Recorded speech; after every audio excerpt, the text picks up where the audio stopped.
Hey YouTube, it's me, King Nasru, and I'm here to talk about the new game Dragon Ball Z Battle of Z. So for those who don't know, Dragon Ball Z Battle of Z is the latest game in the console version of the game series. Well, with the last one being Dragon Ball Z Ultimate Tenkaichi, which was a bit of a bitter disappointment. Now, it did have some good qualities such as very stunning graphics, uh, well-detailed character models. Let's see, and they did try to do new things, such as the create your own Saiyan, so you could do your own little story with your original character. And they did try to incorporate quick time events because of how popular the Naruto game series are. But the problem is with that is that Naruto has a very limited uh, game mechanic to it, whereas Dragon Ball Z is focused more on its gameplay to match what is within the manga and the anime, and thus that kind of hinders the experience, especially when the quick time events are very flawed. I mean, requiring perfect precision when you press the buttons. If you mess up or you do it too slow, you you'll suffer the consequence of it. And there's also the bad AI, because I saw in one video that a person just had their character fly up above their opponent and just continue to shoot ki blasts at them, and they would either just stay there or move very slowly. But enough about Ultimate Tenkaichi. Let's focus on the new game.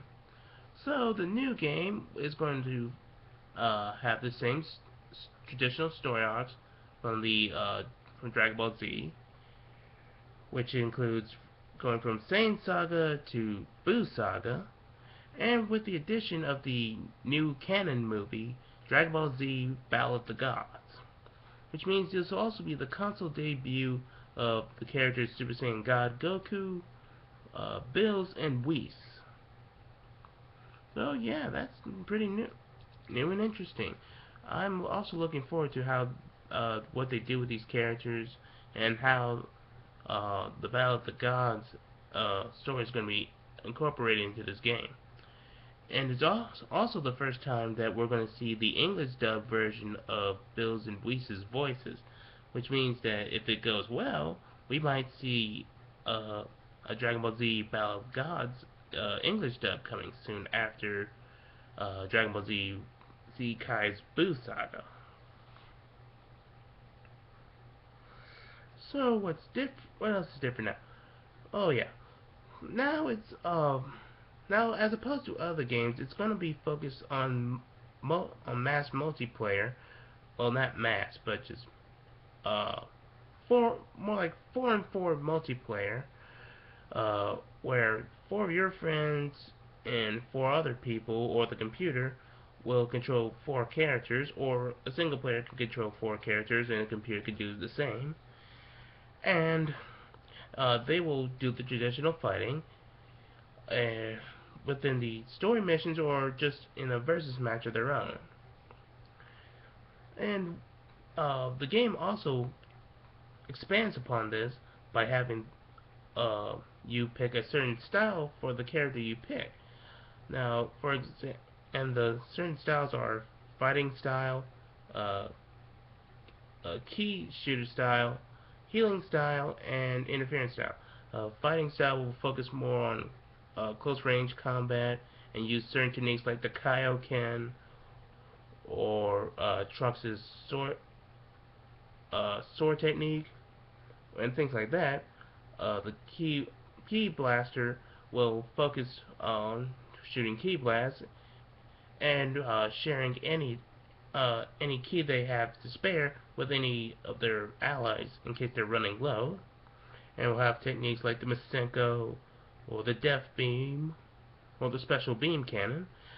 Healing will just do like it says, and interference will try to will be the person who's trying to hinder the opponents, and will use techniques like the solar flare, drain life, or turn to chocolate. Yeah. So this has a bit of strategy to the game, and a bit of a learning curve. So this will be definitely new and very engaging for the players. We also get some different modes such as the story mode, which is pretty much just going through the story. Uh, Versus mode, where you get 4-on-4 players to take on one another, and Battle Royale mode, which is pretty much 8 players fighting against each other. Nobody's on a team. It's just everybody out for themselves. And I forgot what this mode was called, but it's just basically you and your friends competing to get the Dragon Balls so you can ask Shenron or Piranga for a wish. Okay. What's the next one? Let's see. Now, another feature that's going to be is pretty interesting is the feature of the Genki bar, which is, for those who don't know, is in the manga is the energy Goku uses for the Spirit Bomb. Instead of it just going to be focused on the Spirit Bomb, it's going to be the energy that is going to be used for the ultimate attacks. And you're going to have to fill that bar by fighting your opponents, and when it's filled, you can do ultimate attacks. And when I say ultimate attacks, I mean ultimate attacks. You get hit by this move, it's game over. You win or you lose with whoever throws the ultimate attack. So now some of you might think that this is a bit unfair, since this makes those ultimate attacks one-hit KOs.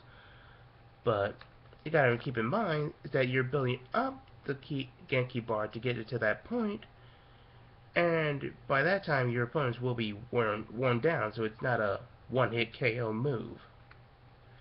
And for certain characters, they can't do their ultimate attacks yet until they get like a special item that you need to play the games to get certain points so you can buy those. So yeah, that adds a bit of replay value to it. Now, let's get on to the complaints that some of the fans have, such as one of the hugest complaints is that they feel like it's not going to be as good as Budokai 3 or Tenkaichi 3, and that they'd rather have a Budokai 4 and a Tenkaichi 4. And I'm like, really? We're doing this now? We are really, really, really high on nostalgia, aren't we? Okay. Now, I admit, Budokai 3 and Tenkaichi 3 were good games, but they were not the greatest things of all time. Budokai 3, while it was a great game, it felt more like a Tekken game and not Dragon Ball. And one of the problems I had, my most aggravating problem, was that it felt very limited in what you could do with it, such as the plane. You were pretty much in a box. You couldn't go fly around the area and have high-speed battles in there, but which was fixed in Tenkaichi, so thank God for that. But not to mention some of the coordination of the characters seemed a bit awkward too. Also, since a little voice, a little bit of lip syncing problems there, but that might have just been from the old games. That might have been fixed in the HD collection, so I wouldn't know that. Now, in Tenkaichi 3, while that was a good game, one problem I had with it personally was that this one feature that forced you to play certain events in the story mode to be like how it was in the manga and the anime. Now, I'm up for playing the games as closely to the manga as possible, but I do want a little bit of freedom. And when you do something like have Goku fight Broly at first, and he does 0 damage to Broly, and you have to switch between characters so they do their part until you have to switch up between Goku and he finishes off Broly. That seems really tedious and kind of hinders my desire to play the game again. So yeah, and really, do we want the exact same games over and over again just because these games worked back in the past? You tell me you don't want anything different. You don't want to experience something new, something that might actually be better than what you experienced before. I'm telling you, it's good to have a bit of a nostalgia, but don't let it overrule your thinking and cost you your judgment and uh, keep you from experiencing something new.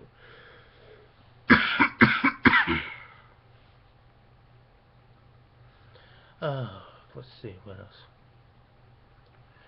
Now, they also complained about the graphics of the games because it hasn't been on par with something like the Raging Blast games and Ultimate Tenkaichi.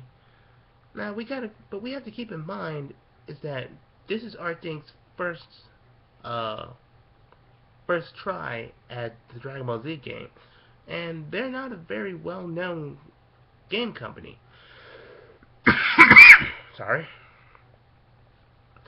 And so, naturally, there's going to be a bit of a limit to what they can do, especially with graphics, since licensing games don't have a very big budget. And right now, they're trying to focus more on the gameplay than the graphics.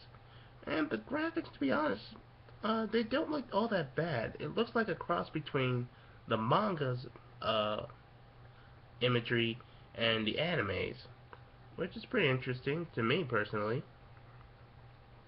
And if they were to try to focus more on improving the graphics on the characters to make it more like the anime, they would have to cut into the budget, the gameplay, and limit that so you wouldn't be able to have as much fun. See how that works? So,